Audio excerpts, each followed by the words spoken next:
Thank you, Mr. Speaker and members. I rise today to adjourn in the memory of a very good friend and public servant in California and human being, Anne Woodell. She passed away peacefully, surrounded by her loved ones on January 25th. Anne was a long-standing resident and public servant of the East Bay and helped improve the livelihood of the East Bay for all residents. She grew up in Ann Arbor, Michigan, and graduated from Ann Arbor High School in 1954, and attended the University of Michigan, where she was actively involved in the Alpha Gamma Delta sorority. And then she met Bill Woodell and married him in 1959. Anne and Bill relocated, thankfully, to Oakland's Montclair district here in California, where they raised 2 sons. Anne became passionately involved in local and national politics in 1966.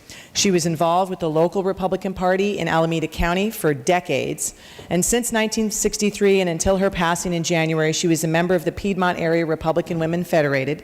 She was president 3 times and served as secretary, treasurer, and director for many years. Anne served as the regional director for the California Federation of Republican Women and started another Republican club in Oakland for both men and women. She was a precinct captain for the Alameda County Republican Party in Montclair area of Oakland, where she turned out the vote for many, many years for many great candidates. Anne ran for County Party Central Committee in the 1970s and won.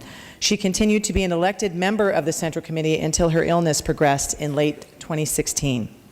She was the chairwoman of the county party twice, secretary for many years, and was chair of Get Out the Vote efforts. She is credited with recruiting more members to the Republican club she was a part of and to the County Central Committee than anyone else. No small feat for the Bay Area. She was also a go-to person for all things Republican and campaign related in her community, as her service to her party spanned 50+ years. But Anne was also a very committed public servant well beyond her political affiliation and partisan registration. She first became involved in the City of Oakland Parks programs in 1974, when the then Mayor John Reading appointed her as the second woman to ever serve on the City Parks and Recreation Advisory Committee. Her appointment to the commission was the start of decades of years of service to improving the livelihood of residents of the East Bay through enriching the Oakland area parks. She went on to serve the Parks and Recreations Commission for 27 years, leading the commission as chair for 20 of those years. She founded the Friends of Oakland Parks and Recreation in 1981 and helped assemble a group of committed citizens to help the park system develop new parks, renovate tot lots and playing fields and recreation centers that are so important in our urban areas. She served on the Board of Trustees of Children's Fairyland from 1974 to 2001. This is a great area similar to Fairy Tale Town in Sacramento that has different nursery rhyme displays and interactive features for kids, as well as some tot rides that my children, Kate and Alex, and many children from all around the Bay Area would visit and enjoy. And it was a way for them to interact with stories and reading and just get out and about instead of staying at home. She was critical to preserving Fairyland in Oakland and making it possible. She also served on the Municipal Band Committee from 1998 to 2016, supporting that all-volunteer organization to support one of the oldest municipal bands in the country. She was a prolific letter to the editor writer on many, many topics that you would see frequently, and she did so in a way that was very forceful, but also with a tenor of respect.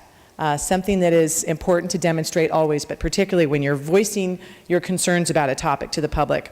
She was involved with many organizations over the course of her lifetime: the Arts Council, the Landscape Council, the Garden Board, the Garden Center, the Equestrian Preservation Society, the Historical Society, and the list really goes on. And this is because for Anne, it was about community.